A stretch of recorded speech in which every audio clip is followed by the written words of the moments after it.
Oh, it's the light flashing as I'm seeing.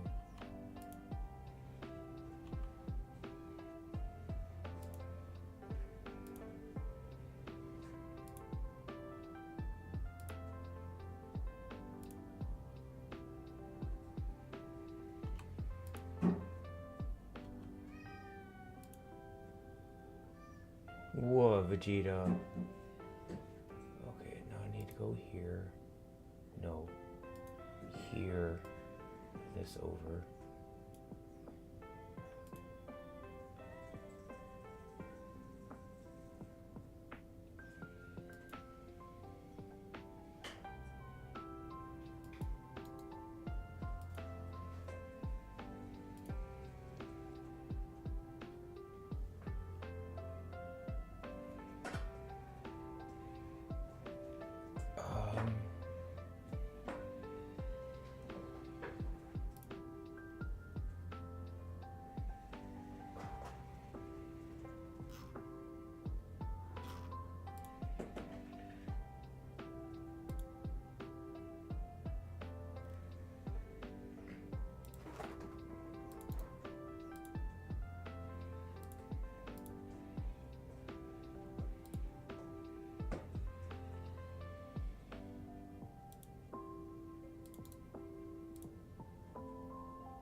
That's everything I need to do.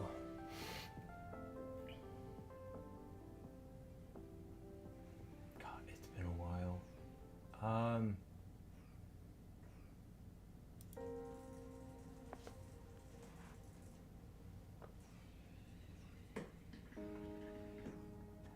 Freaking toy. Thank you.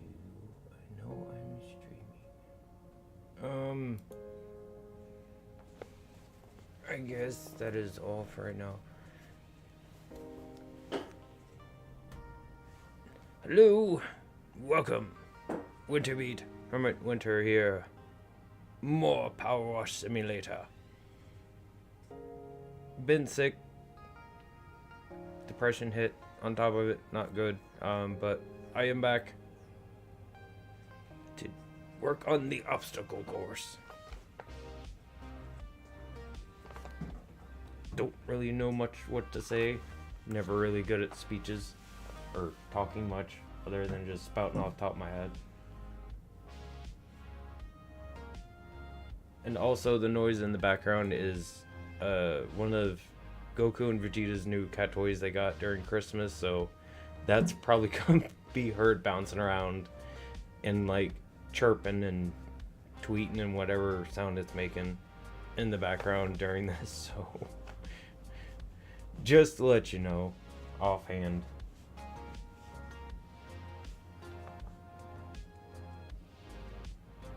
Oh.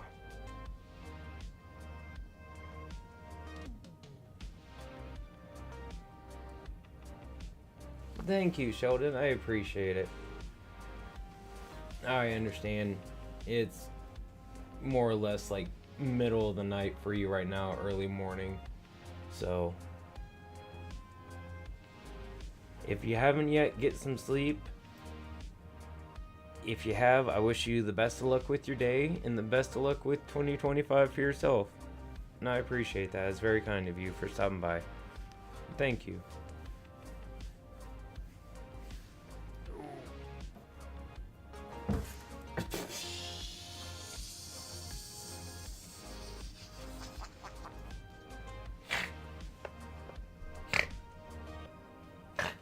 Oh god, I love when they run around and they're chasing each other in the toy.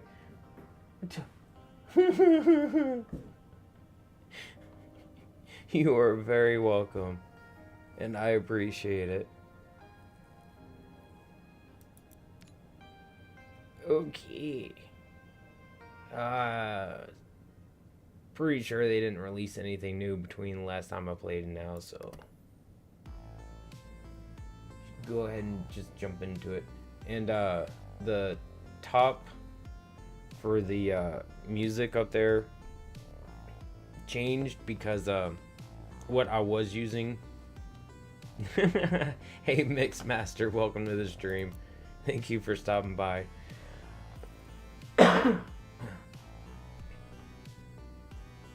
Okay. Looks like everything audio-wise is recording.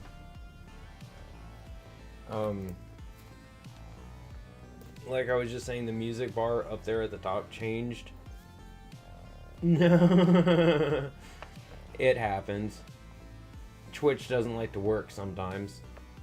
But I give it credit for the fact that it reaches like all the people it does.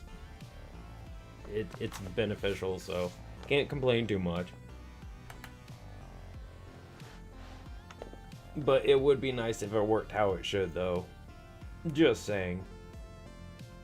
But like I was saying, the music soundbar at the top changed because what I was using for it stopped working when I tried to start it this time, so I found the closest equivalent, which was pretty much like the app version of their, like, the web app version of the same thing. But I was looking through the different like templates they had on there already, and I saw it's like I kind of got tired of how it looked in just like a gray bar with a different color line at the top. So I wanted something a little cleaner looking and less crowded, so I just went with like clear background and just the icon for whatever song it is, the name and the song and the time.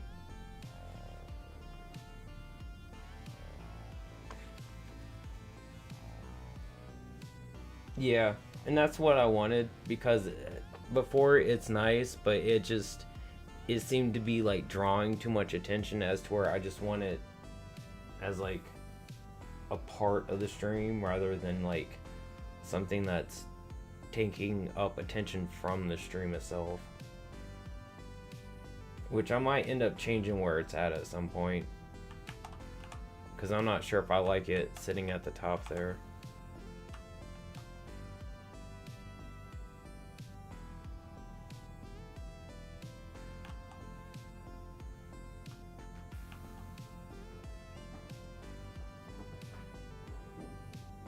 Okay, how do I do this again?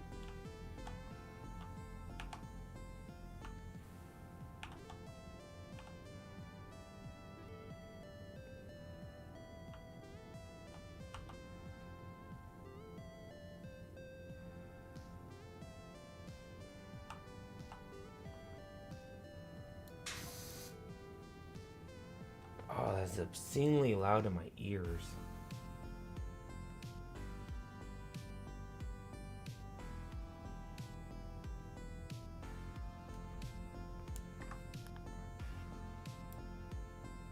Turn it down on OBS so it's not so loud on stream. Bring up the music.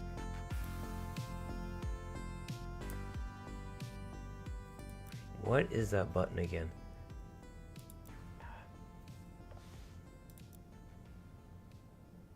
I thought it was F.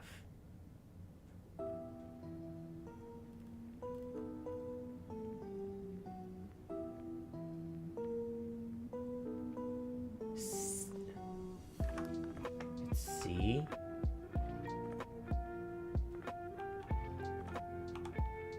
Oh.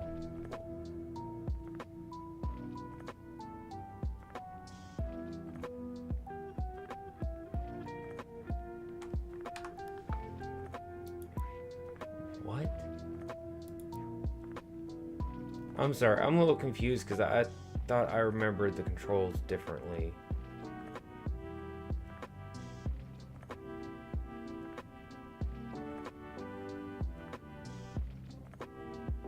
I thought aim was on F.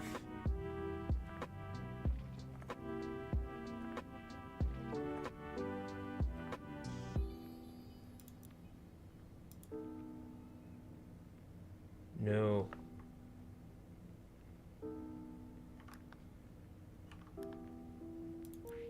Hold on, I'm gonna fix this real quick.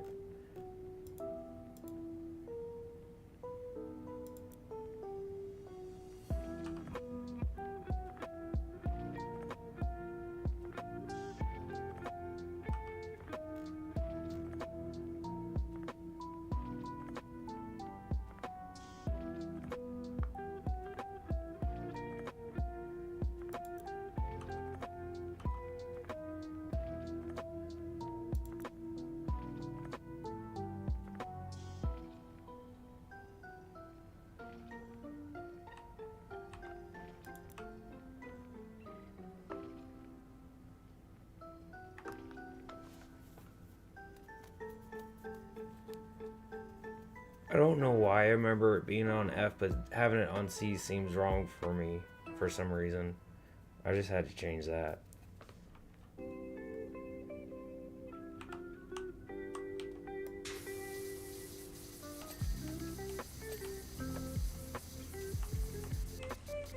Get to cleaning.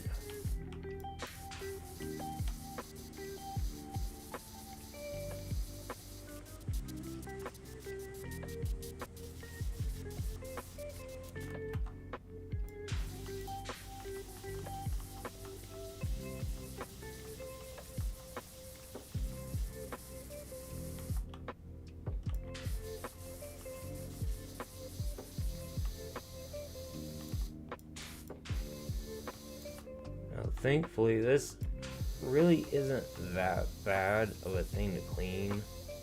Like, in general, the whole thing. It's just that the whole thing is so many different little pieces.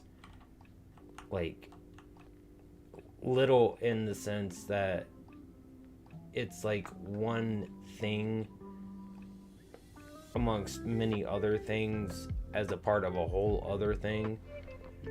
So in that sense, it's a little thing. But like, there's just a whole bunch of like little things that you have to clean. I've completely forgot lost my train of thought where I was going with that. God damn it. I get sidebarred on other things to explain stuff and I forget my main point. Hate that.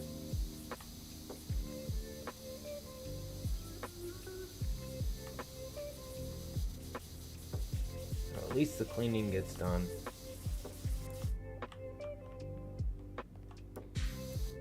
That one's done, that one's done. Okay.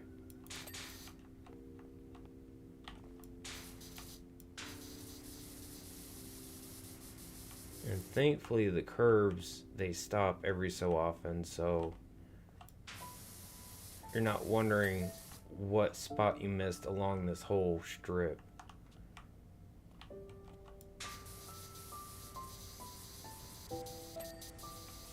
That's the top. The box itself should be almost done. Yep. There we go.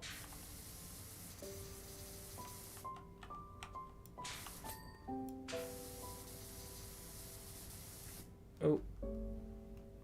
Forgot I need to watch YouTube just in case.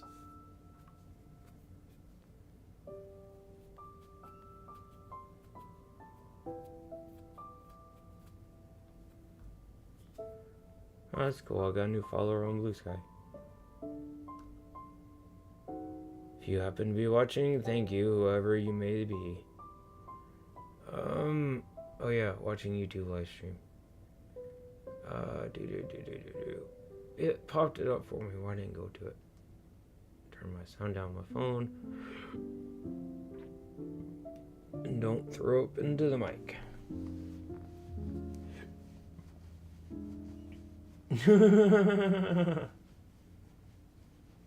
No, you don't have to clean rocks in this one.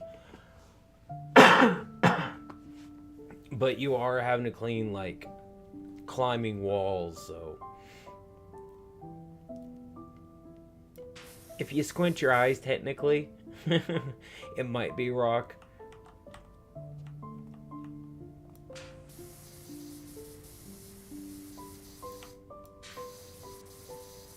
Might look like one if you tried hard enough. See, there's some climbing rocks over there. They're just very colorful.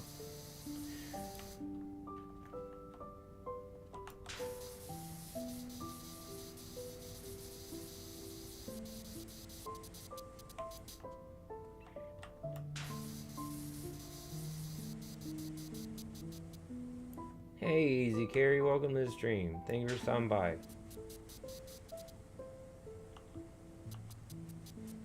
Well, thank you. However you may be watching, I appreciate it.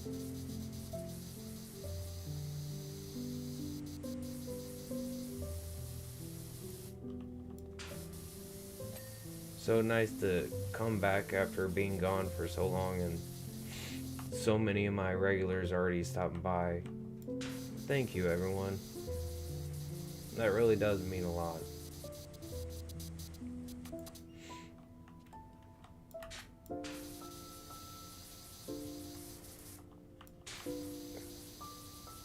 I do have a bunch of stuff planned for after PowerWash Simulator is done with. I am working on a mod pack for myself for Minecraft, and so that's going to be whole experience in and of itself for every stream that I do of it, because I'm basically taking every aspect of Minecraft and like enhancing it somehow in some way, but still more or less leaving it vanilla, more or less. Like, I am gonna be adding some extra content that I do want in the game just for myself, and it is gonna be a single player mod pack that I just plan on using for myself. I don't really plan on using it to play with anyone else, just the sole fact that, for one, the mod pack itself is going to be so extreme that most computers aren't going to be able to run it, because it's going to be pretty much like it's going to be hard pressing my computer, and my computer's about as good as it can get. So for that reason and just, I don't know, I just kind of always wanted my own single player Minecraft world to make stuff and do stuff in, but it still be like survival and having to try and to stay alive and still making it a game in that aspect, while having the creativity stuff still there.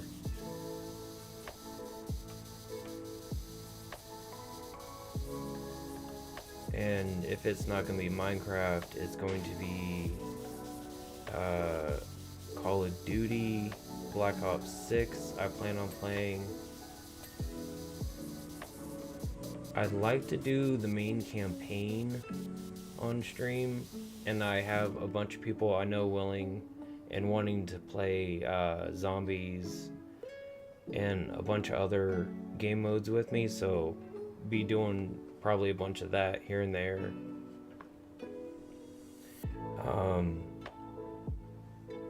And probably just a bunch of other stuff.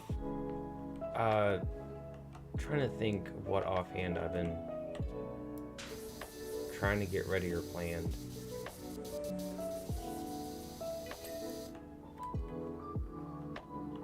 I think that's about it so far.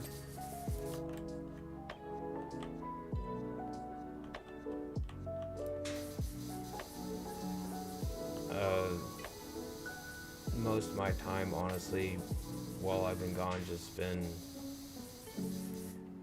trying to relax and get over being sick, and trying to keep myself happy and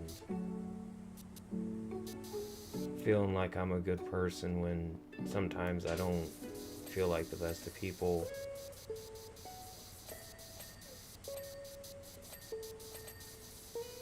But that's just solely because of my own head, really. And also putting together a Lego set I got for Christmas, which was been really nice way to kind of just take my mind off of things and just out of the current situation, something that's not a video game. The one I got was can't remember the exact number for it, but it's Nightmare Before Christmas set, Lego Ideas. It's like 51 or 59. I think it's like 50 something for the number, but I can't remember the exact one. It has like over 2,000 pieces. But I've been putting that together like a few hours every night, here and there since I got it. And I'm almost done putting it together. I think I have like 4 or 5 bags left out of the 16 that it came with.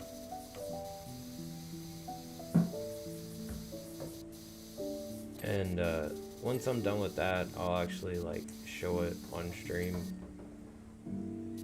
I just didn't feel like putting it together on stream just because I haven't been feeling the best.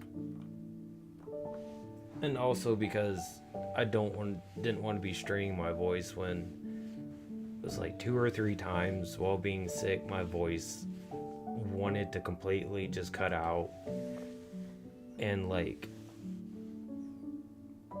stop working more or less, but I didn't want to push it to that point, so I just tried to take it easy most of the time that I was sick and been gone. Yeah, it wasn't too bad. Like I said, just been trying to take it easy. That's honestly how my Christmas went, is just trying to get over being sick and opening presents that my mom had sent me, which was really nice. Goku and Vegeta got a bunch of new stuff and a whole bunch of new toys and a couple new beds. I got that Lego set I was just talking about, and a bunch of other stuff. I can't remember like exactly offhand. My mind's just been like, when I think about a lot of like, I'm really trying to work on a bunch of things, my mind tends to forget some other things that it does remember easily, but I just can't offhand because of my mind's like in work mode, more or less, I guess. But yeah, my holidays have been pretty good, other than just being sick. Can't really complain. I mean,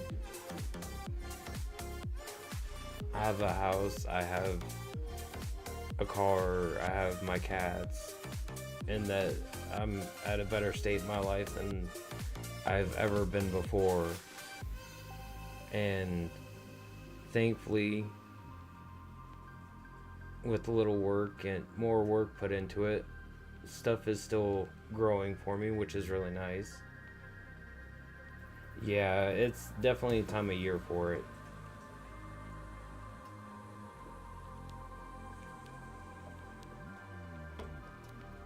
What with the weather changing and all, it's kind of bound to happen.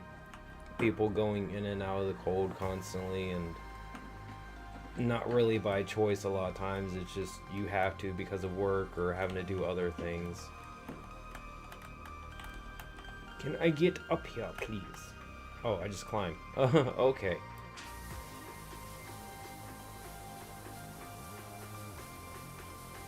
I'm not sure exactly what got me sick. Like, I can't pinpoint like what it was, or if it was someone that I had to wait on at work.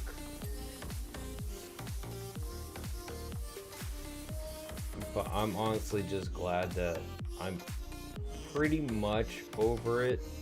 I just have a lot of it still like stuck in my throat, which I've been coughing and blowing out my nose, so That usually means once it's actually coming back up out of my throat, that usually means that I'm like on the very tail end of dealing with it, so I'm almost better. And I thought I was like, it was like 4 or 5 days ago. So I stopped taking medicine, and no, I forgot to take medicine. And then because of that, and I started feeling better, I was like, oh, I'll probably be fine. So I didn't take medicine the next day. And because of that, it started to come back a little bit. So I had to, it's been like a pain in the butt to get rid of.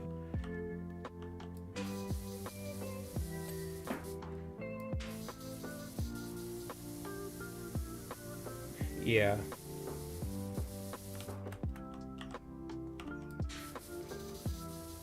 So that definitely could be like a cause of it, but it's really hard to say, honestly. Because I like the cold, I tend to go out in it probably a lot more times than I should. For no reason other than just to go out in it sometimes. So, like, me just having going and walking out in it the few times that I have when it was cold probably didn't help any.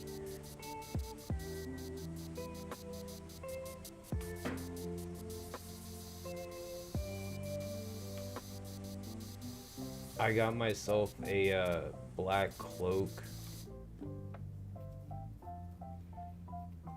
Forgot the name of the company that made it, but it's basically like an old school looking medieval black cloak that has a giant black hood on it, and it's got like really thick fake fur lining on the inside, and it has like two little straps you can do to like kind of keep it together a little bit. But it literally is just a cloak that sits on your shoulders. And I got that for when I actually go and like walk when it's cold or snowing out, because I like to go and walk in the cold and snow.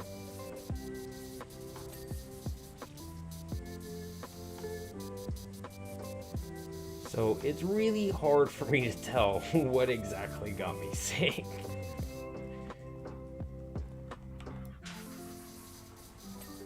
And as to like further answer your question, I've worked with the public for a very, very long time. That's pretty much all I've ever done is work with the public.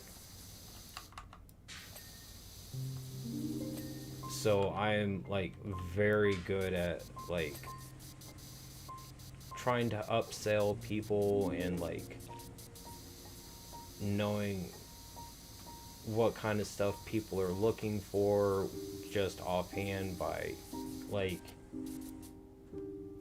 gauging their appearance and their mannerisms and what little bit of their personality I can pick up here and there.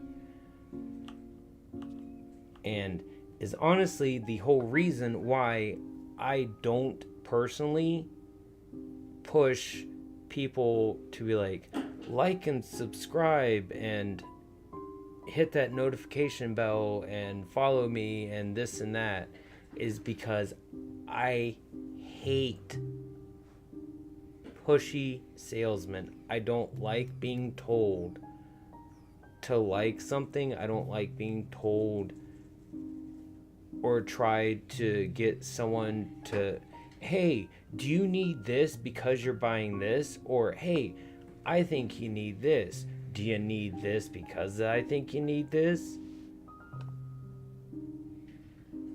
I've always believed in, if someone wants something, that's what they're gonna get, and to try and get more out of them, even though sometimes it is beneficial for the person, is really more just a ploy towards that business to try and get more money out of you, is really the whole thing behind it. And that was at least my whole belief with it, which is why, like, when I am at work, I don't try to upsell people usually, and why I don't tell people on my streams or in like any of the videos I plan on making out of the streams in the future, to like it or whatever. This is why I don't tell people, tell everyone you know. It would be nice if people did, but I'm not going to be pushing it on people. Because I just don't believe in that kind of thing. And while I will sit here and talk about it, the subject, I'm not going to go out of my way to make that a point of interest for me to make sure I do for everything that I make. So it's like every time you see a video, I'm gonna be asking you to like and subscribe or whatever. That's not gonna happen, because I just don't like to upsell people, and that's all it feels like to me, which is also gonna end up sitting there shanking me in the calf in the long run. But it's just I can't do that. It just doesn't feel right to me.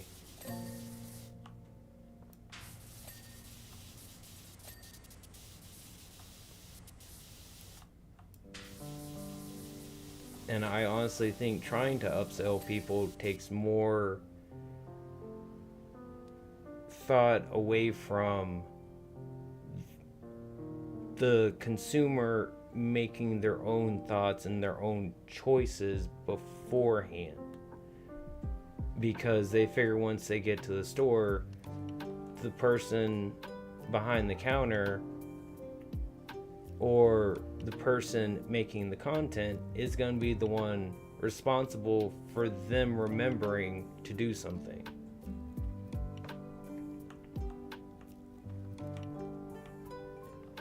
Hello, Atomic Smile. Welcome to the stream.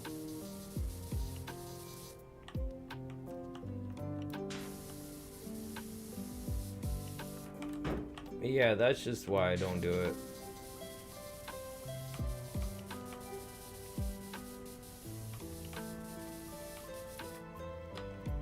And the next time I play Supermarket Simulator, I can really show that off. Like, because it is way too easy to sit there and get into that mode for me to try and, like, be a businessman and be the one behind the counter.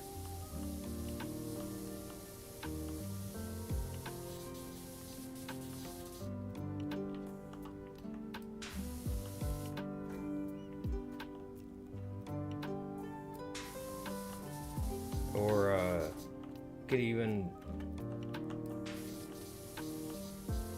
do that when I play, was it TCG Card Simulator? Card Shop Simulator, whatever it is. This is all done, wasn't it? Hold on, let me check.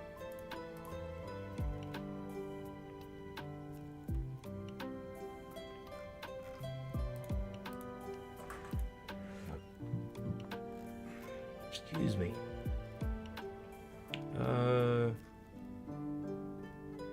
Do do do do do do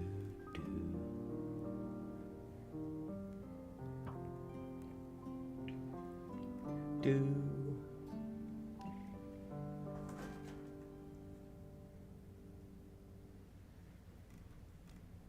Okay. Looks like I've gotten everything so far.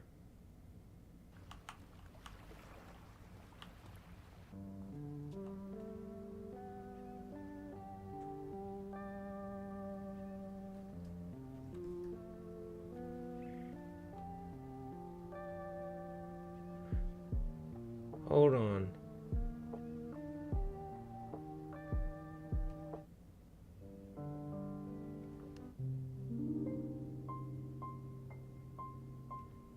Fix, please. Thank you. I'm just checking something real quick.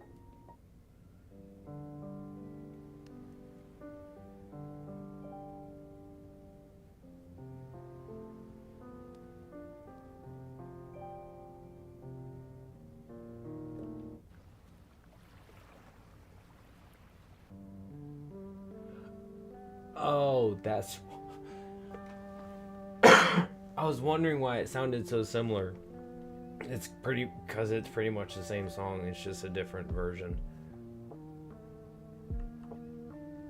That's fine.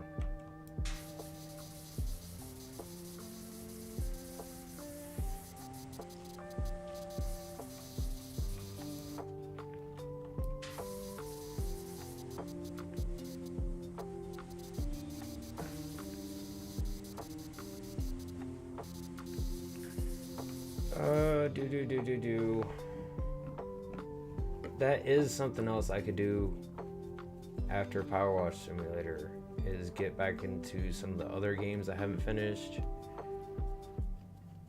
or start I think it's TCG Card Shop Simulator.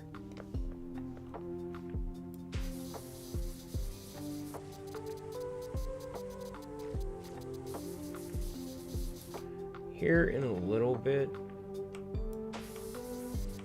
or at least probably before the end of the stream, I will show like what I've got going so far for the mod pack.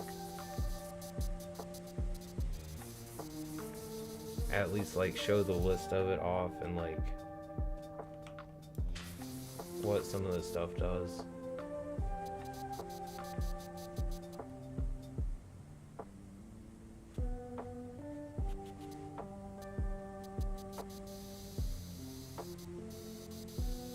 I think in the future I might sit down and work on my game I've been wanting to on stream.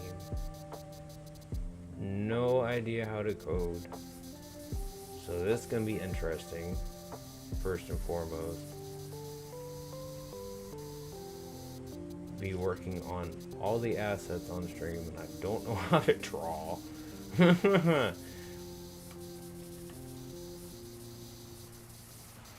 But I know there are some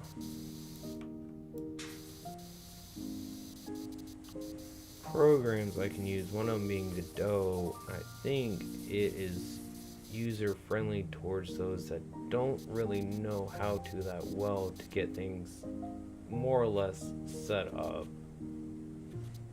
till you do know how to code. Also give me a good chance to bug Sheldon, who was here earlier, to start teaching me how.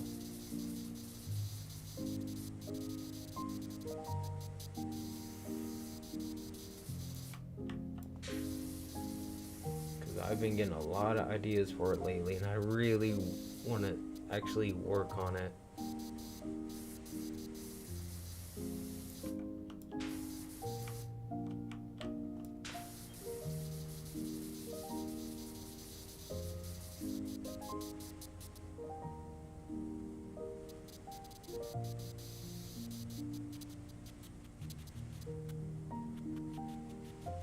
I don't want to say much on it now as for like what it's actually about, but it's definitely got an interesting premise, I think, and one that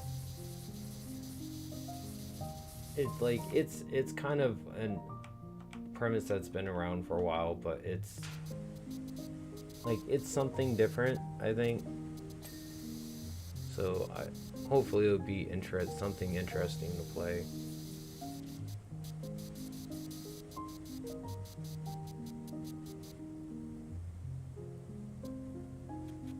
But I plan on it being like a first-person puzzle platformer.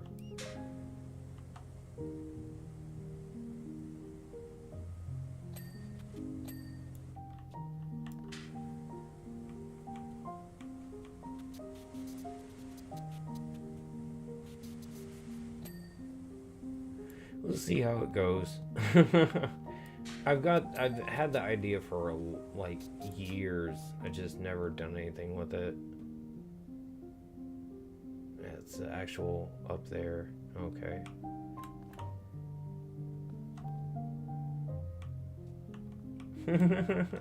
Hey, unknown pilot.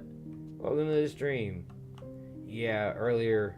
I honestly wanted to stream much earlier, but I just like my nerves and anxiety kind of got to me, so I just didn't. So apologies for not streaming like 10 hours earlier, like shortly after I got up. Oh, it's no worries. I never mind. And even people just stopping by for something to fall asleep to, I appreciate. Or even just stopping by for a few minutes. Always nice to get to say hi to everyone.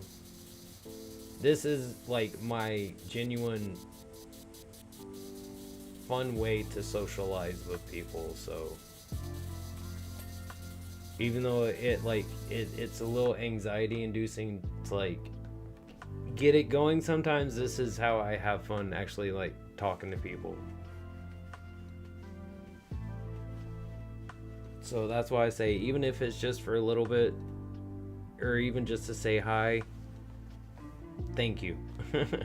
It really helps. And it's just really nice to see people like actually want to say hello. I know I have lurkers, and that's fine. I got no issues with them. I hope whoever does lurk has a good time.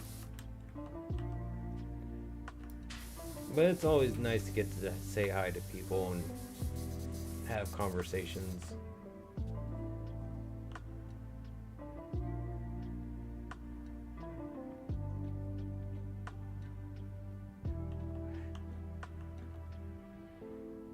Well, as long as you studied for it, I'm sure you'll be fine.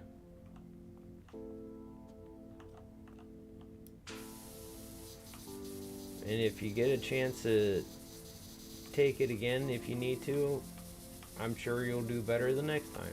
But I'm sure you got it this time around. Try not to worry yourself too much and just enjoy the fact that you got it done with.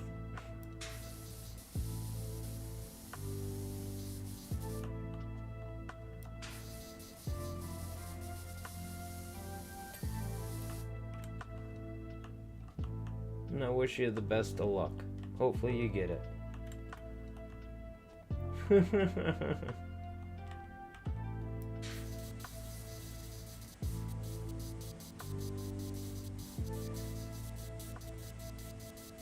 I'm sure you'll be fine.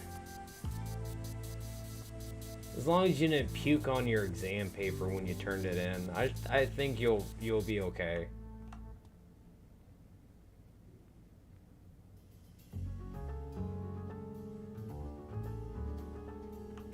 What is Pink Whitney?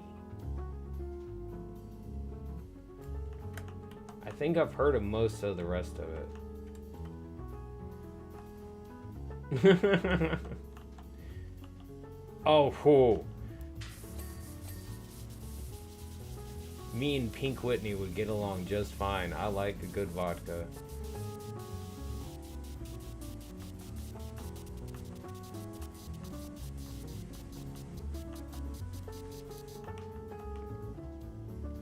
Oh, that does sound good.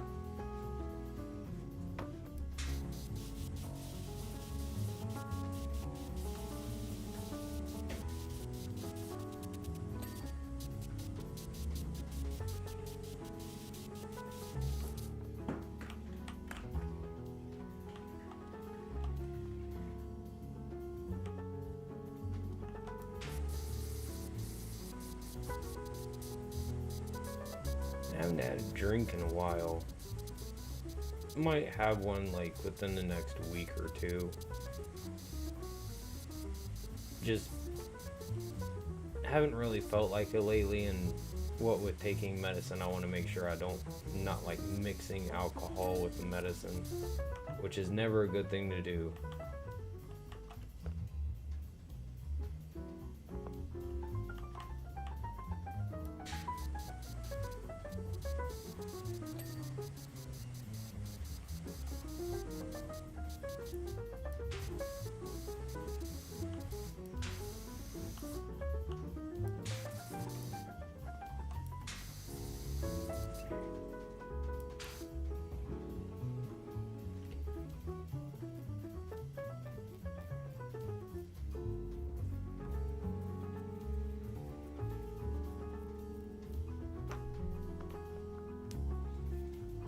That does sound very interesting for a gin flavor. I'm not a gin fan by any means. I actually, that's one of the alcohols I don't like because of the fact I can taste the flour in it.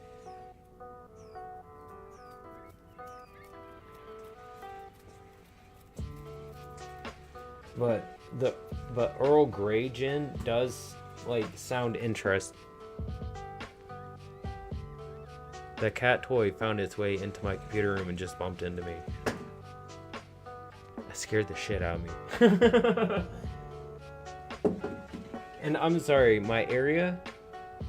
And thank you, I appreciate that. I just kind of confused.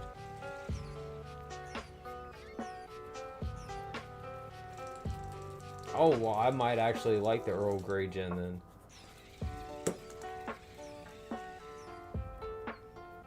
If I'm ever feeling fancy, I might have to actually try and see if I can find that.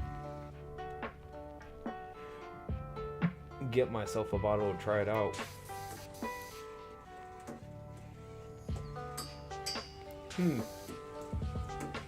Because I like Earl Grey tea. Although I do prefer like darker, heartier flavor teas. That's just me. Ow! Freaking ear. Headphones killing my ear.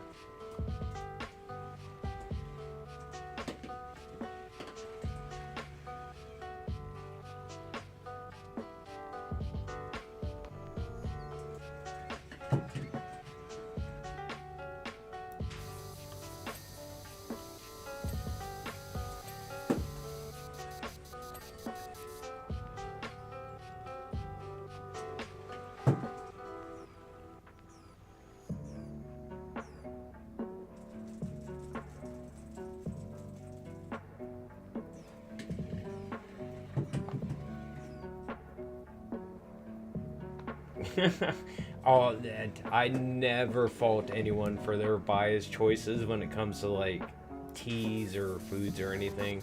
It's always understandable. And that does honestly sound kind of pretty good. I don't think I've ever had... Have I ever had a chai tea? Can't remember. Most of the teas I've had are been usually pretty basic. Like green teas or like Earl Grey.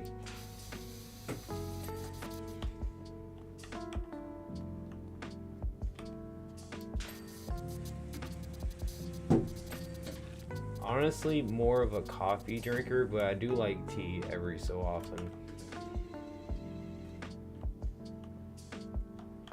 As for coffee, I can easily tell you my favorite is probably Colombian, although I usually do prefer something that has a lot of caffeine in it. Not espresso. I don't like espresso. I just like high caffeinated like coffee itself.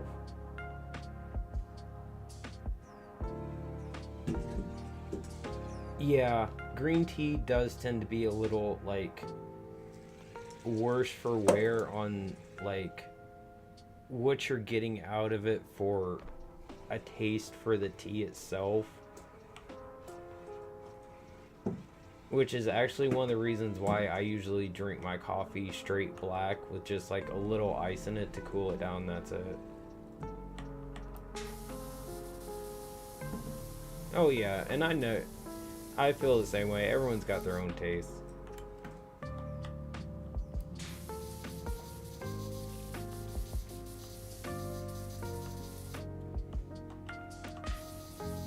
If I could find like a really good high caffeinated tea that would be the equivalent of coffee, I might like end up becoming a tea drinker as opposed to coffee, because sometimes coffee can be like a little much. I don't know, I might have to look into that at some point.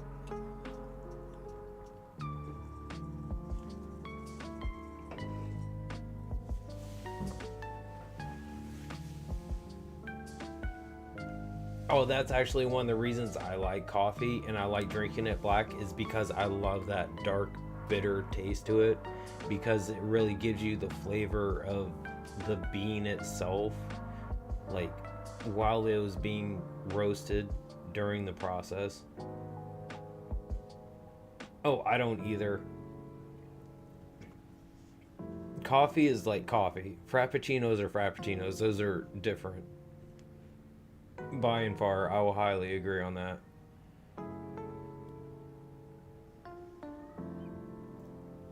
Honestly, like they need to up. Like I drink a lot. Like, or maybe this is just me because I have like a high caffeine tolerance. And for me to be like really well set on how much caffeine I need in my system, it's probably more than most people's tolerance altogether. But like their coffee at Starbucks is very weakly caffeinated. But that's just me. But yeah, it's pretty much just a caffeinated sweet drink. They are nice to have every so often, but they are really overpriced, honestly. Ooh, excuse me.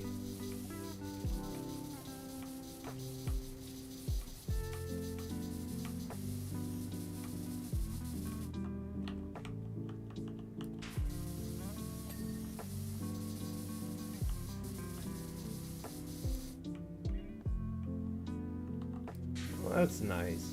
It's always good to know a lot about different things and different sections and like things of the world. Yeah, that could always be the case. It could also just be the specific kind of bean it was, because sometimes like for me personally, I don't like hazelnut coffee. There's coffee you can coffee beans you can buy that are hazelnut flavored, so you get that flavor in the coffee after you brew it. I can't stand that flavor, which is why I always end up going to usually the high caffeinated coffees, or preferably like the Colombian coffee. Although as of lately I've been sticking with the high caffeinated one, but my preferred taste is the Colombian one because it has like a better, smoother, bitter taste to it. That's like more, to me, robust in just the palate sense it gives me, which is why I prefer that over all the other ones that I usually tend to find. Just years and years of working convenience stores and retail and needing coffee, and like, I don't want to be paying $4 or $5 for a Red Bull. Although I've been drinking a lot of Red Bull lately.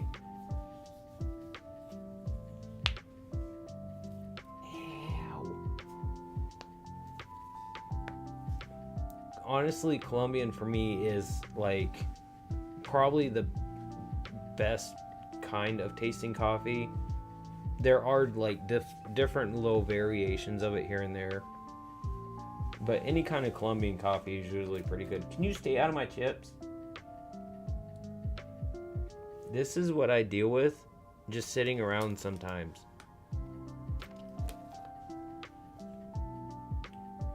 He's stealing a chip.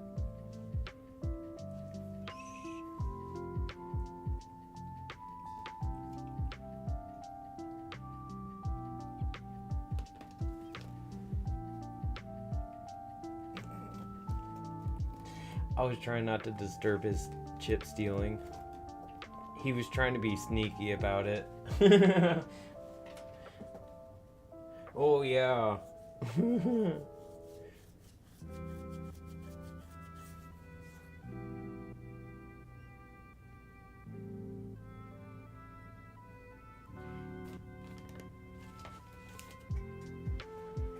Here. You can have one too. Go get it. Go on.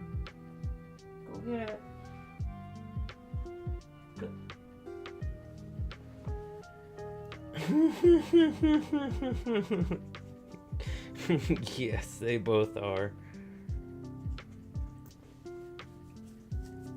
And little thieves, for sure. So they definitely take after their daddy.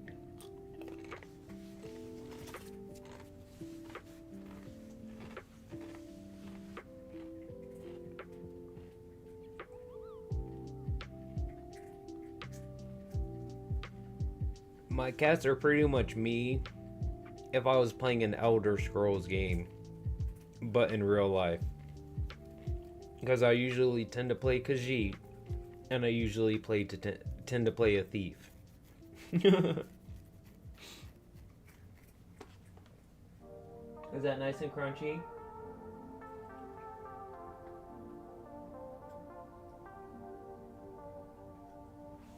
Vegeta always dives right into whatever he steals to eat it. Goku always takes a sweet time. By the time he ends up trying it, Vegeta's already finished his bit he stole and then steals Goku's. So Goku usually doesn't end up getting but a bite of it.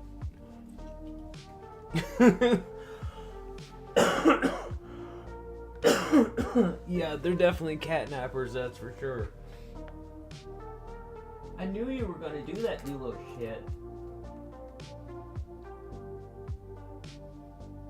Poor Goku didn't even get to have one. Here. Come here. Come here.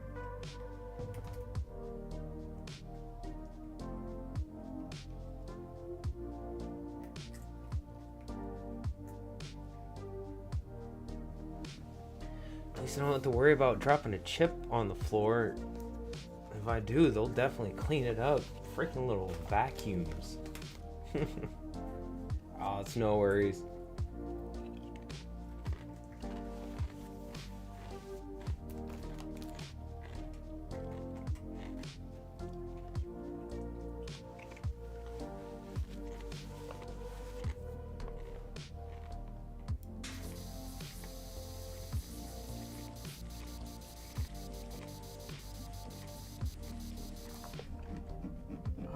Itchy hand.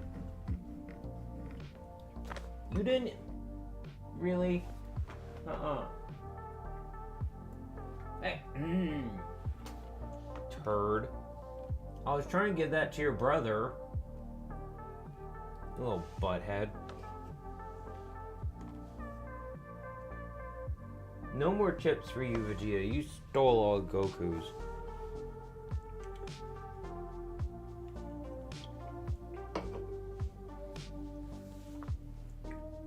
I don't care how many nacho cheese Doritos you eat, Vegeta. You are not going to be more orange than you already are.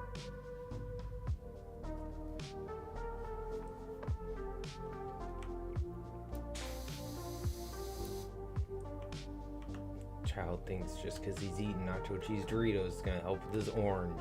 It ain't going to help none. Yeah, I did have this switched. Why did it switch back? That's weird.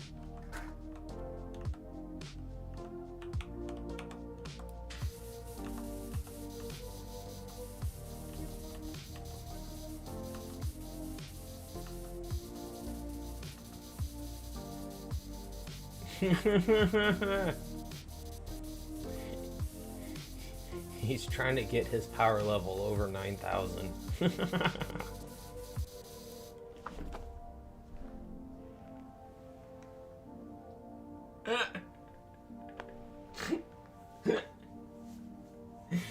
Oh my god.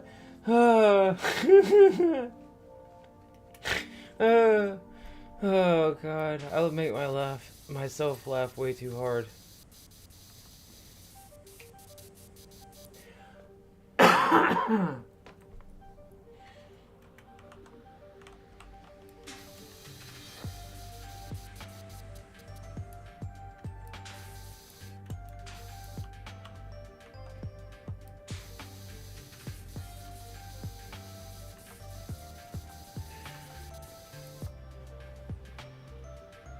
You turd. getting all the remnants. Missed a part back behind my chair. It's on the floor. God damn. Thank you.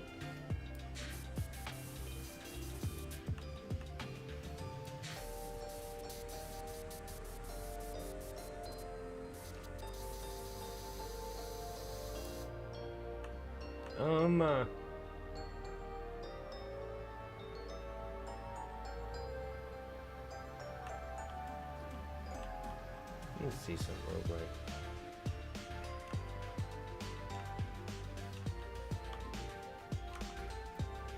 Okay. Trying to remember if I could move that up here or not.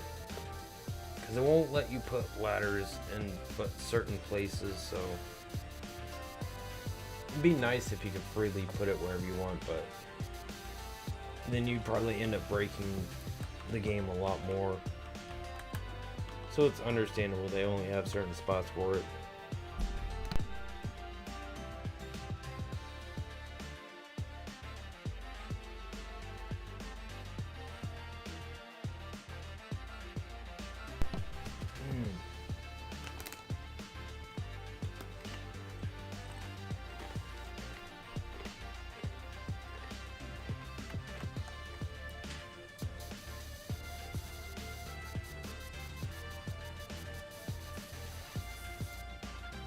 Is that one all clean? It was, wasn't it? Yeah. Okay.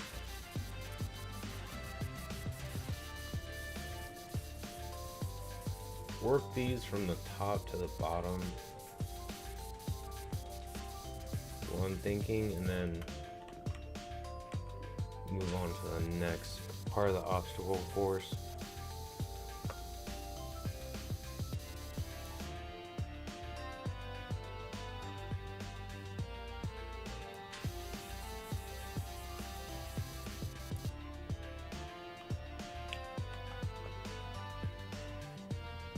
And see that, as far as I know, that she's not always born with it. There's sometimes when it's given to her. I think. I could be wrong on that. I never want to be quoted on anything as like 100% fact, unless I say so for a time. Blowing out my mic left and right, coughing. But what I'd like to see is Link given a chance to wield all three and what he would do with that power, because that's never been done before. He's always just been given courage and then sometimes loaned wisdom because Zelda's with him or like a part of him somehow. So it'd be nice to see like Link actually given a chance to wield the whole Triforce and do something with that while still in the game, and not just, oh yep, Link gets the whole Triforce and is the wielder of the Triforce in game, thank you for playing.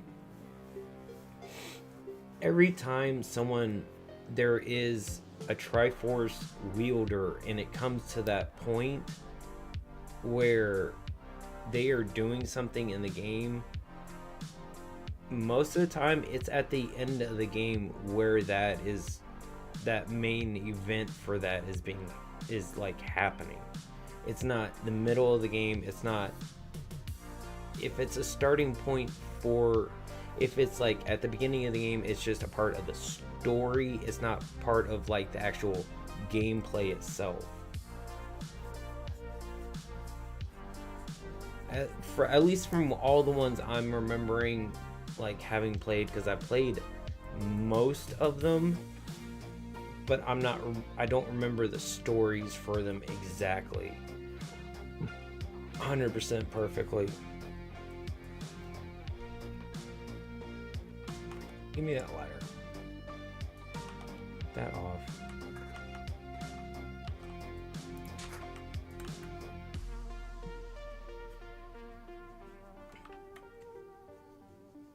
like say in the middle of the next Zelda game, for some reason, Link, or not even the middle, because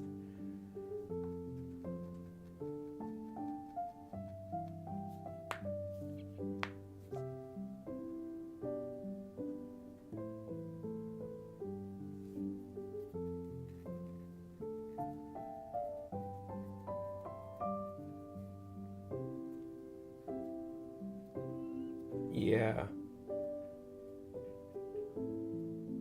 but it would be nice, like,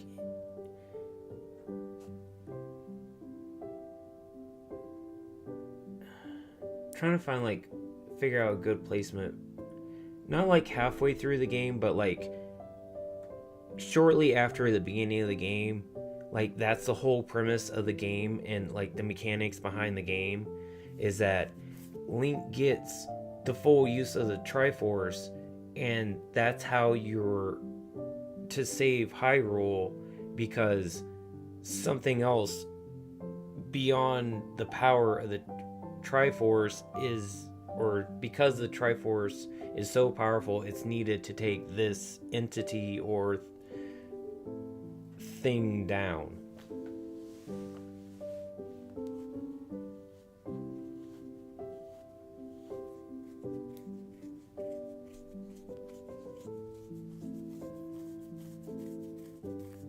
See, the manga, I know the mangas and like the games differ a lot, and there's even I know one part of the Zelda manga, I can't remember the name of the dragon, but Link ends up like having one of the dragons from the games as his pet in the manga. So I know like the whole backstory for Link is always like kind of all over the place, but there's also supposed to be many different Links over the timeline of everything, which just makes everything even more confusing.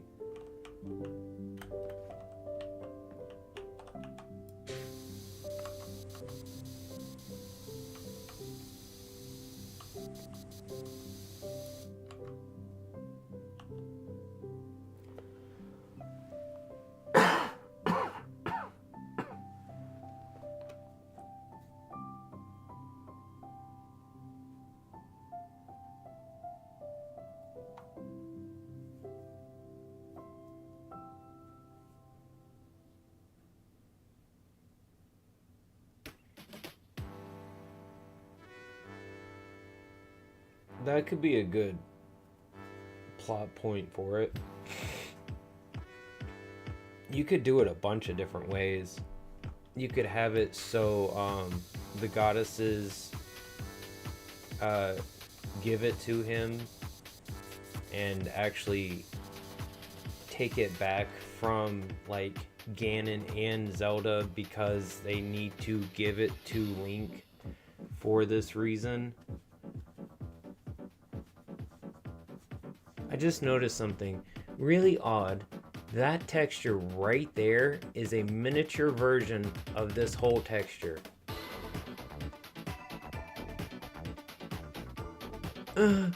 Okay. That, that's odd. I never noticed that before.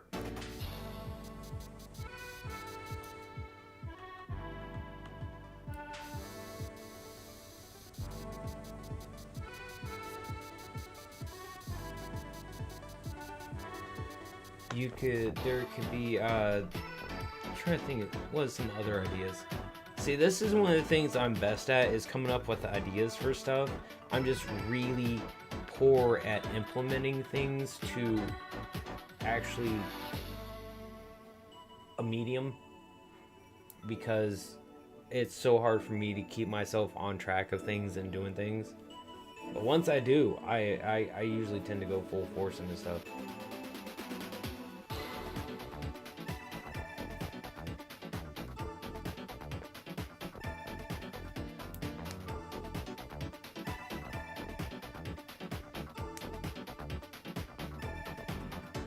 that could also be a really good like plot point, because that does happen in.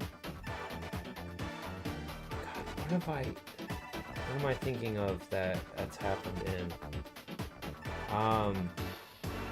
I know that's happened in, what was it, Crash Twinsanity, where Crash and Vortex had to team up together in order to deal with something else. I never played the game. I only played like the first 3 Crash games, I think it was.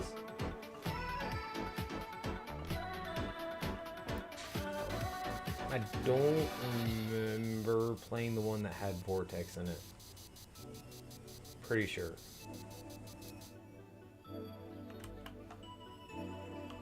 But that would definitely be a good premise, is Ganon and Link like being forced to team up together to put their differences aside to try to quell this much bigger evil at hand.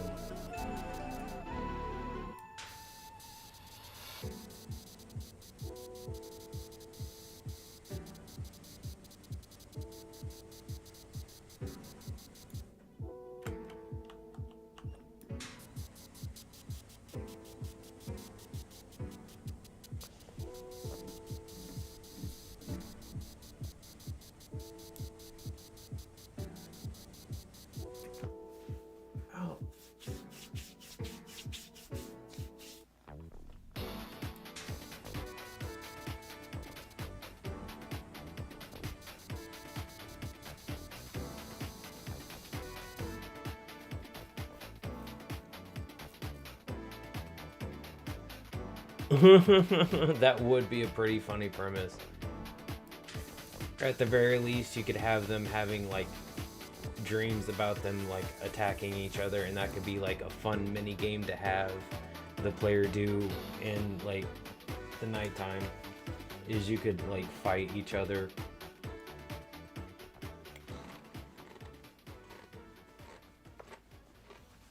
Oh yeah, and that would be a great premise for the game, is learning to set your prejudices aside, and maybe even getting rid of them, to come to terms with the fact that you need someone else's help to deal with something that you yourself cannot do anything about without said help. And also just coming to terms with the fact that you need help, and that you need to ask for help, and that's okay of a thing to do, because sometimes that's not an easy thing to do to begin with. And in this case, it would be a very extremely difficult thing to do because of the situation at hand.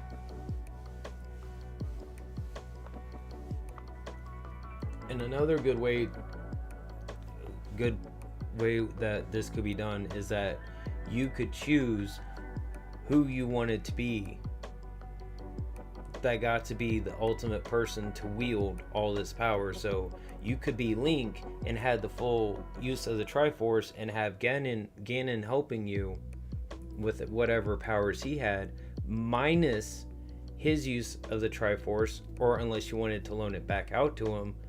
Or you could be Ganon and had the reverse situation, to where Ganon has the full use of the Triforce for the first time. Like, and you actually get to use that as Ganon.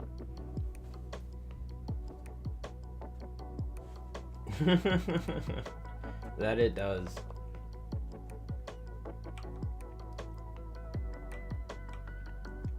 And they could also, this would be a great way to tie in back to the last Zelda game that came out, Echoes of Wisdom, and you could even be Zelda having the full use of the Triforce, and having Link and Ganon helping you to deal with this problem. And it would be another way for them to put Zelda as the main character, which is a great way to do these stories, honestly. And it's nice to see her as like the main hero, but it would give them a chance to do her character in a different way that's not of the same style, and that might be more akin to the old school way of how the characters were done back in maybe like Ocarina of Time, Majora's Mask era, which I know a lot of people want, including myself, because I've been wanting a Zelda game like those since forever, and they just honestly have not made one that's like those since. They've come close, but it's kind of like trying to find a James Bond game that's similar to GoldenEye on the 64.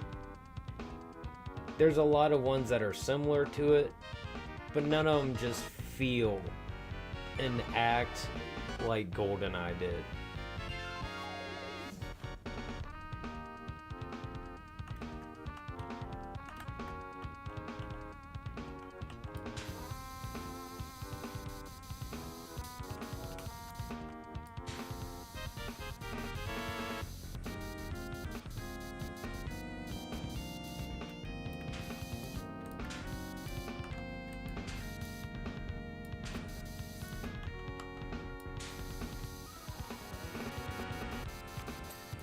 There we go.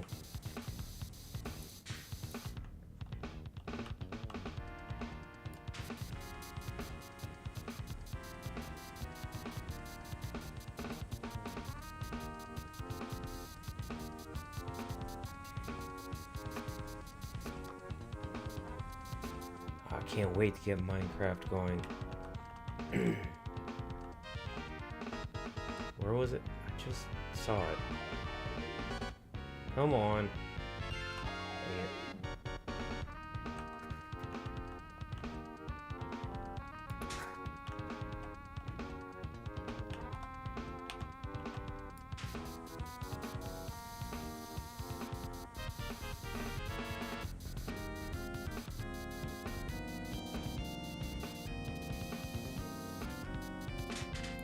it. Ugh.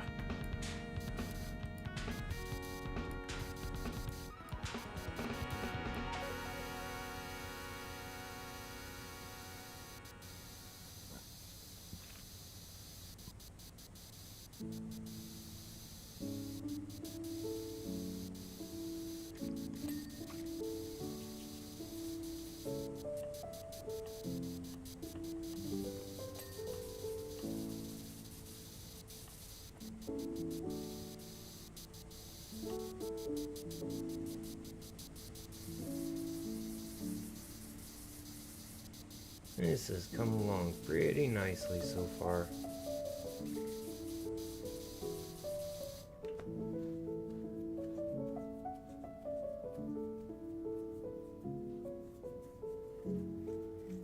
That could be it too. Honestly, it's like really hard to like, anytime it comes to like new ultimate villains for the Zelda universe, sometimes they're done well, but sometimes they're not. But that's just in my opinion. Honestly, for Echoes of Wisdom, it's a great premise on paper, but when it comes to how it was done, it just feels a little lackluster to me. And honestly just feels more of a callback to Link's Awakening and the final boss fight in that. But that's me, and like I played a lot of Link's Awakening when I was growing up.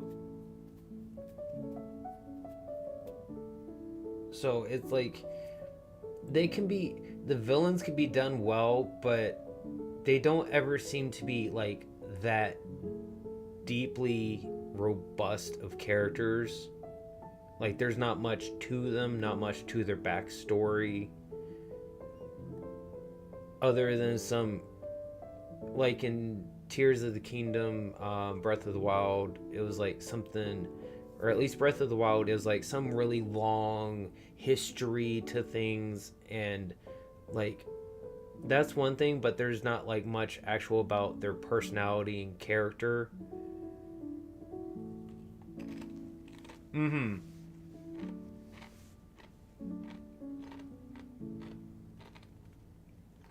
I want that.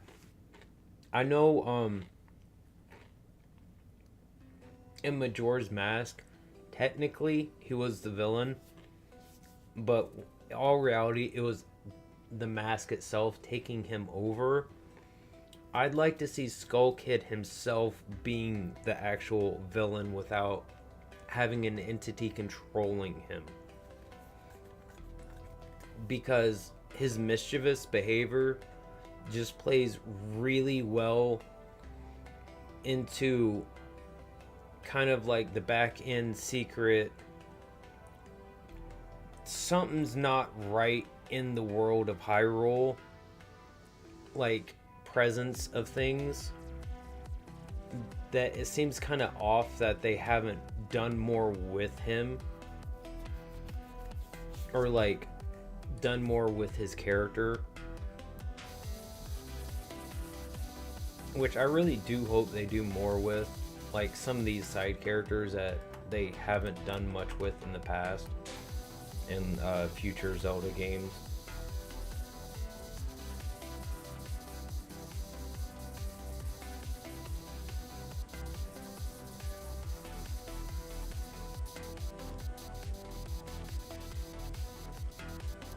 Think about the only Zelda games I haven't played are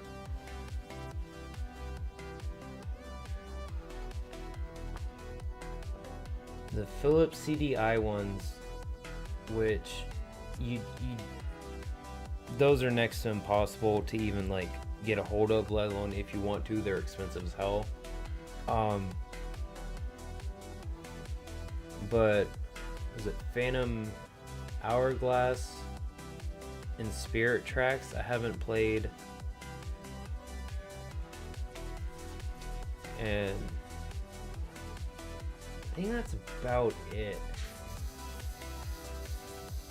I've pretty much played all the other ones, and I've beaten most of them. And I'm honestly a big fan of most of them.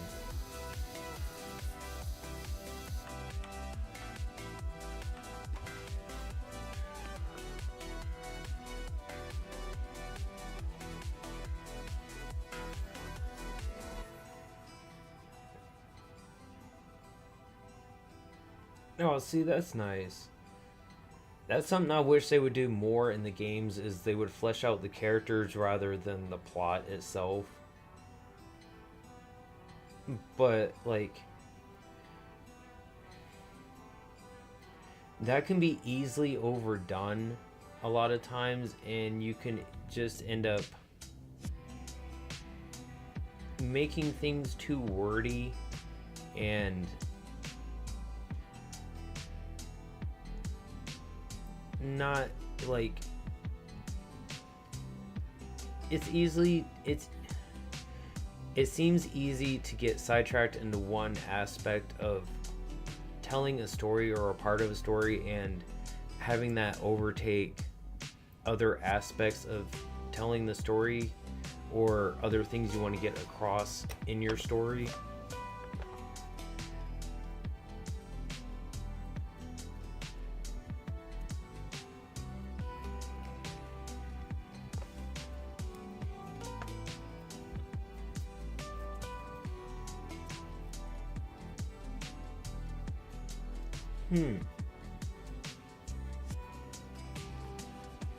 I might have to see if I can get the manga at some point. That way I can actually read it. That does sound pretty interesting. And I do like reading mangas.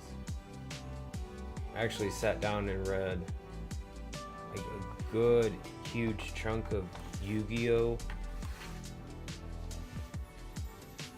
Um, Trigun. What other ones have I read? Not many. But those are definitely some of my favorites.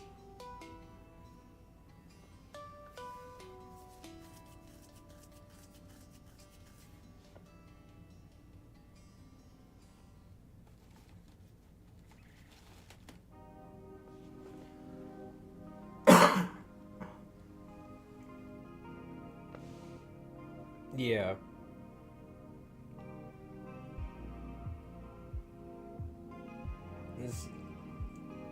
It's very easy to just, like, say something happened rather than fleshing it out by describing the situation or characters at hand or, like, mental processes they're going through.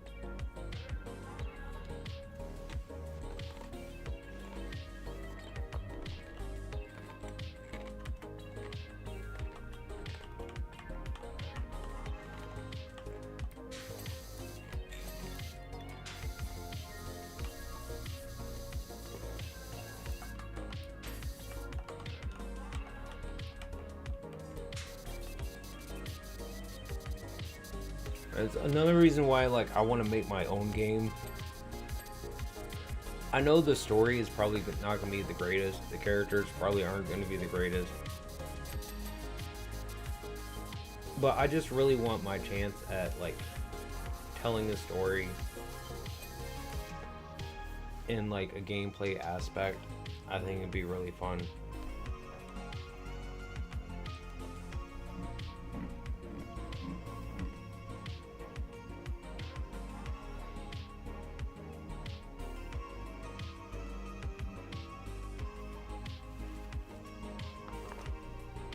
Kitty, no more chips. Hug. Nyeh.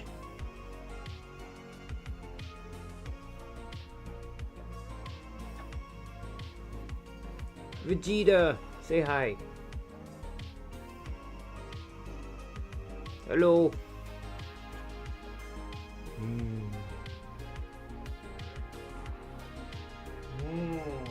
I don't want to let you go. You can't get on my desk. You can't steal chips. You can stay right here on my lap.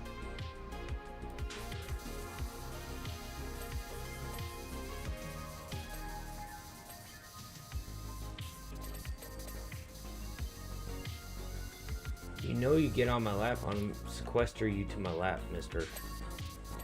That's how it works. No, you don't. I want your cuteness right here. You're so fluffy.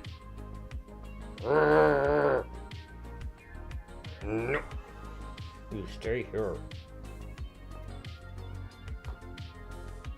No, you can't have my chips. I don't care how cute you are. You already had, like, what, 3?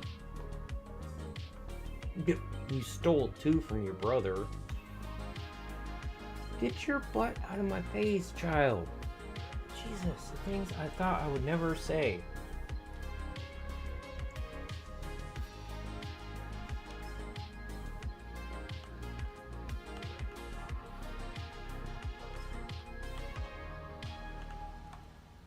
It's all done.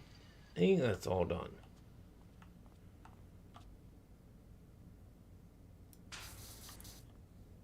Okay, there he goes.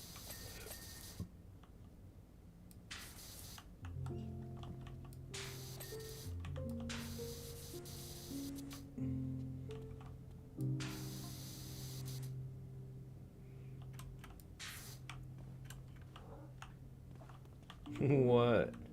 Hi, Goku. No, hi, bud. Sorry. I didn't mean to stick my finger in your eye. What's... I can't see. Your brother's in the way.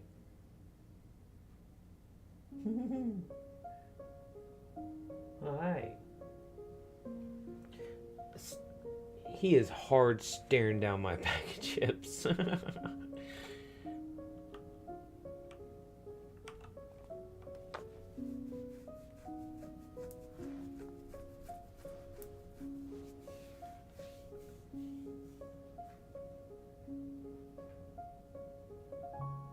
That would be a very interesting way for a story to, like... Hey, can you not?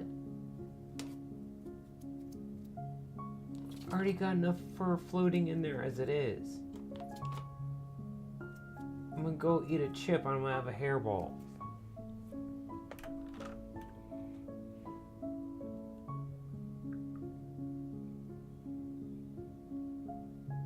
No. I'm gonna... There. Now he can't reach. Jesus.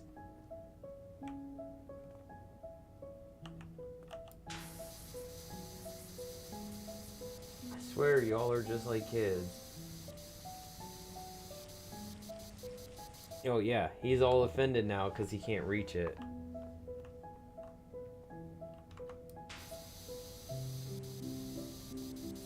That would definitely be a very interesting way to keep a story going throughout years, is like people actually witnessing something happening, and it just, as time progresses, it's considered a myth because people aren't sure anymore, because the people that have passed on the story have already passed on. Because it's one thing to have like written accounts and like signatures from eyewitnesses and stuff like that, but to have something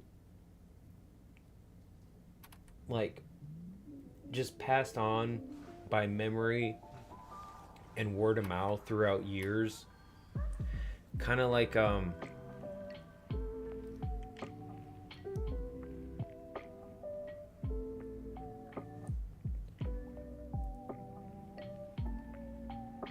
yeah, you can see it. That was in my mouth.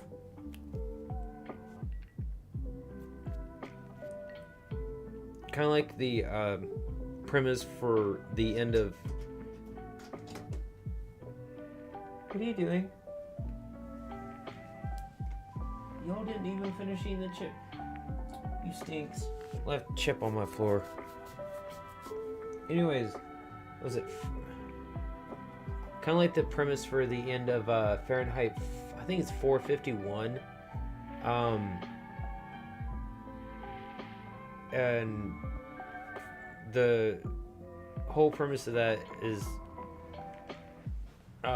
basically a society, books are forbidden, and the whole way they're passed on is by memory of people telling those stories that they've memorized to their children, so their children can keep telling those stories, because people don't see the use for books or keeping things written down, and also because they can't. But by the end of it, they see a better use in like keeping things to memory, so they can remember things better and pass more on to their loved ones before they die. It's a great movie. I think it came out in the like 60s or 70s, about the same time as maybe it was the 80s.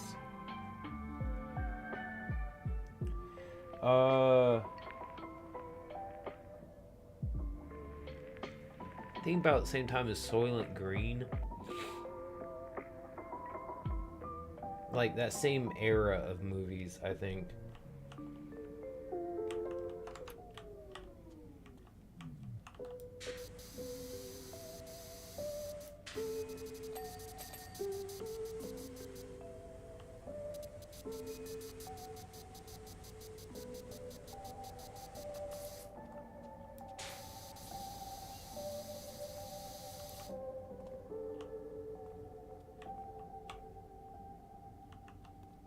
I think I'm gonna have to start watching some more movies so I can get some more ideas for like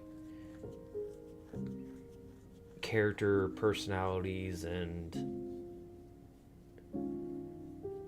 ways to frame dialogue for different situations.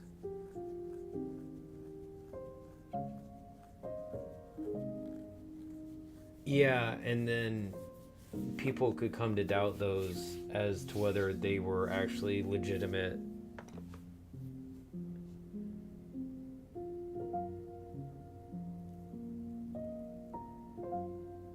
I've been like really like here and there my game idea has been bouncing around my head, so anytime I've been seeing a YouTube video that has some kind of interesting premise or is a subject about something that I think sounds interesting, I've been like watching it.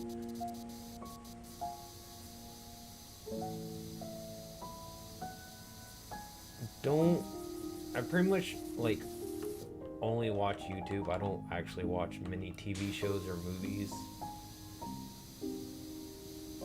Not as of like recently, but every so often I do. I think I might have to actually start watching some shows or movies again so I can start getting more ideas for my game.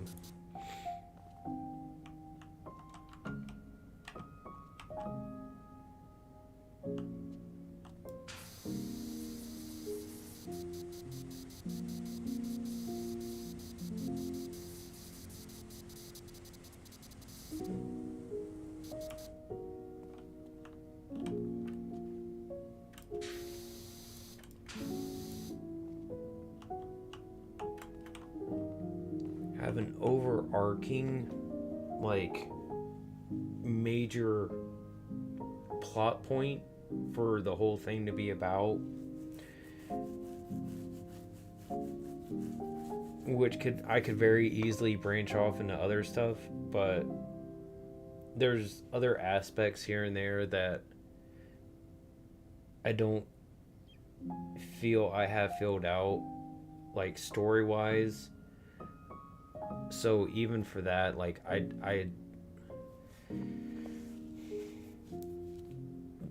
it's really hard for me to get it down and know what it is I want to do just yet, which is a lot of the reason why I haven't actually like done anything yet.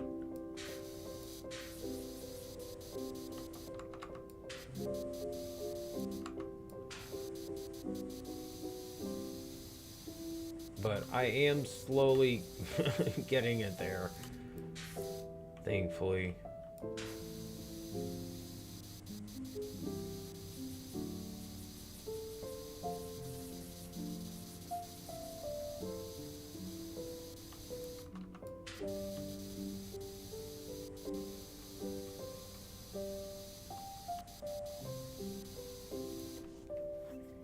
And along with like trying to watch movies and other stuff to get ideas, that's like one of the reasons why I like playing a bunch of different kinds of games, is because it really lets me see like how different people approach ideas differently. Like even taken away from the aspect that the game in and of itself is probably a whole different kind of game or style of game or premise or story or whatever else, just like the different basic elements of how the game works, it's really interesting for me to see and notice like the differences.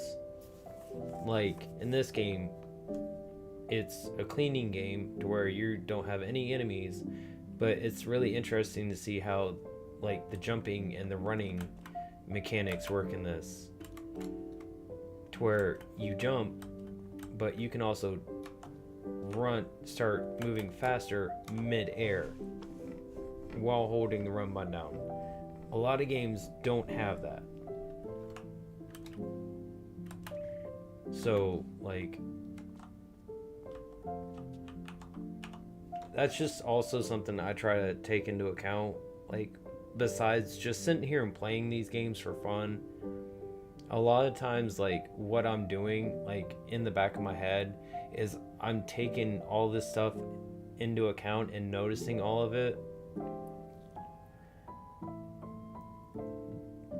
Just one, because I notice it, and Also because it's really interesting for me to like pick apart like how the game works and feels on like the player end of things.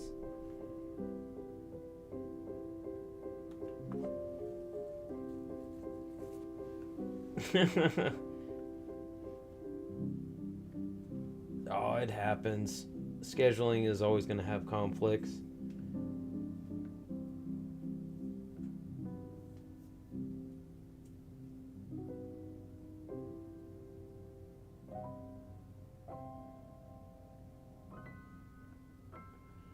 Never played any of the Persona series. For me, one of the things that kind of turns me off for some games is how deep they go into a lot of things. And Persona has always been one of those things that they really seem to go very heavy-handed into the dialogue for the characters and the story, and the fact that each Persona game has so many different characters you can get to know. And like I just know a little bit of even how the games work. All I know is that they're like RPGs. They're like novel RPGs, pretty much. They're like novella RPGs, kind of. Or like a manga RPG. But like,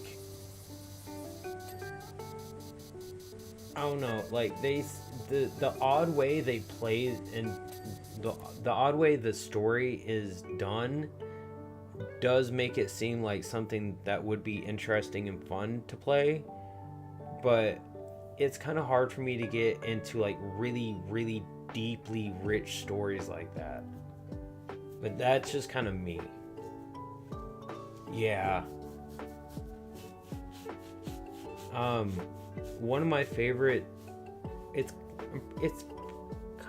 pretty much like a JRPG, like in some aspects. What the hell is it called? It came out for Dreamcast. God, names on the tip of my tongue. Oh, it had 3 games in the franchise. The third one didn't do well. The second one did the best, as far as I'm aware. I don't think they made a fourth one. Was Shenmue. Never honestly played any of the Phantasy Star series. Although those probably would be interesting to play, as they seem kind of more akin to like Final Fantasy RPGs, which I'm more used to because I've played a lot of Final Fantasy 7 and 9 and 10 and a little bit of 10 too. I played, I think, a tiny bit of 11. Just a tiny bit. Like, I made a character and then ran around the world, and then that was about it. But that was back during a time when I just like tried games and was like, okay, well, I'm kind of depressed, so I don't really feel like playing anymore, so I'm gonna stop.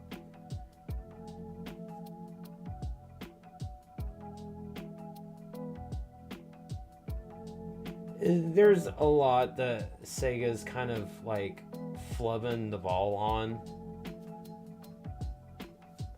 For me, one thing they're doing that with is which it's nice to see they're like rebooting it. I just wish they were doing it more akin to how the original is Jet Set Radio. They're remaking that, and this how they're doing the style I don't exactly agree with, but I'm glad they're redoing it because it needs a reboot, because it would do fantastic nowadays.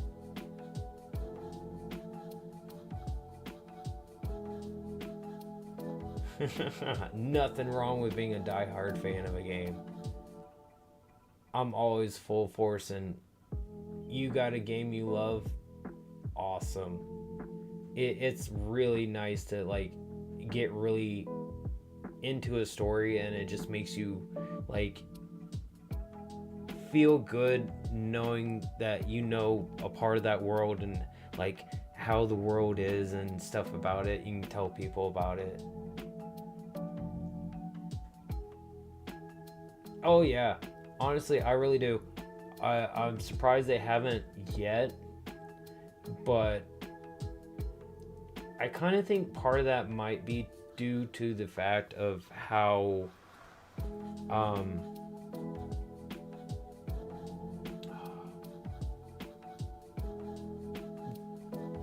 not like hardware limitations, but I want to say having a good spot in the market for it, and hardware that is going to be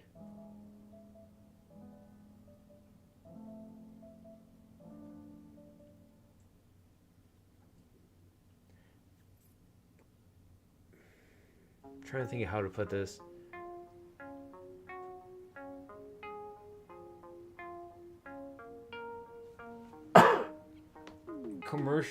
Commercially compatible or competable, not sure exactly how to say it, with their competitors. And how hardware has been for consoles and even the handheld ones that have been coming out recently, there's been a lot of this one isn't quite matching up to consumer standards for this reason, and this one isn't meeting consumer standards for this reason. So I think them not being a part of it is, for one, not wanting to chance having a giant loss like they have in the past. Two, having really good solid release titles for a console also would be another thing, which they haven't had personally of their own, from their own branding and their own like trademark and everything. They don't have a lot of their own games or even new games to be putting on their own console, to be saying get a Sega system because this is where you're gonna get to play this. And Sega's still like more third party at the moment.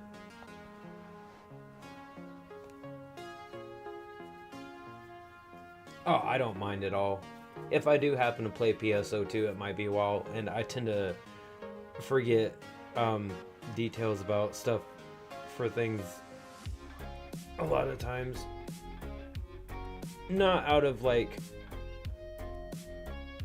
trying to be rude, just bad memory. And honestly, I always think that's a really interesting way to like reveal a villain, is they're introduced early on, but it's not revealed till later on that they are actually like an issue or the issue at hand. Frozen actually did that really good with the prince that wanted to marry Elsa's sister. Can't remember her name offhand.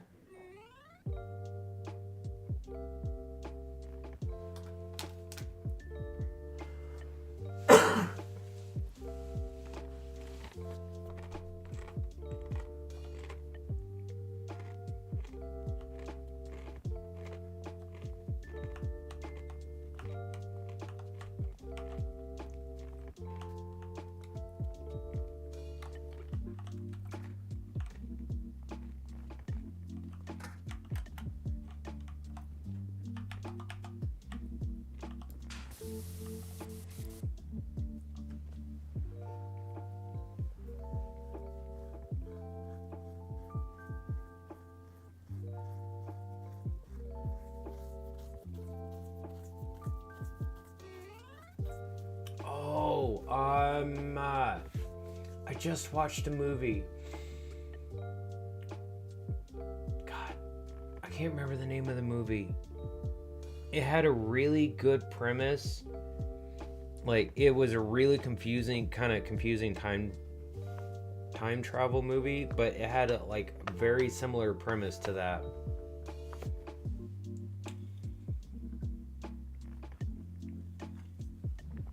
I can't remember the name of it, but basically, in this movie, this person is sent back in time to stop this bomber from setting off these bombs, causing a bunch of deaths. And when they went to go back and stop them one of the times,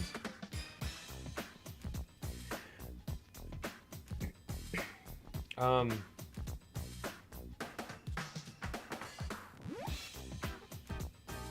trying to remember.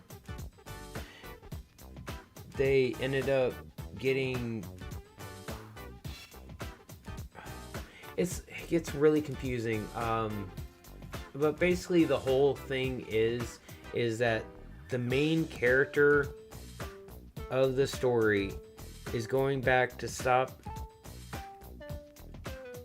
themselves from doing all this stuff, but they are the ones putting themselves into the situation and making them aware of the whole time travel agency that they end up working for, which the end of the movie loops back around pretty much to the start of the movie. I wish I could remember the name of it. I wish I could remember the name of the main actor that's in it, but I can't offhand. But it was really well done. But as soon as they showed when they showed the villain, they were just sitting in the shadow, and then they lean forward because they're sitting at a bar. I was like, I bet in my mind, I was sitting there watching, I was like, I bet anything that's the person that this guy's been looking for. And turns out being, it's the person, and it's actually himself. And the whole weird part about it was he was his own father who gave birth to himself. And that was also another part of it, and it was just it was really, really, really weird, but it was really well done. Just weird in the fact that it's an odd story premise that I've just not seen in a lot of places, is that the main character literally is the one that went back in time to set all this into motion and to be their own father and mother to give birth to themselves, to get all this going. It was so much to try and keep track of while I was watching. Yeah, this person literally was, their whole timeline was themselves.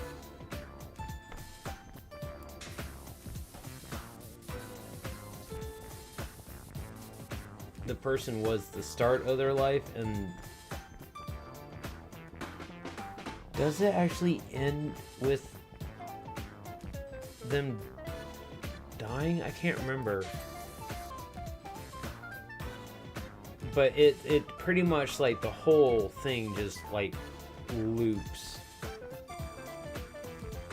So you pretty much don't know if there's ever an end to it, because it just all feeds back into itself really well. And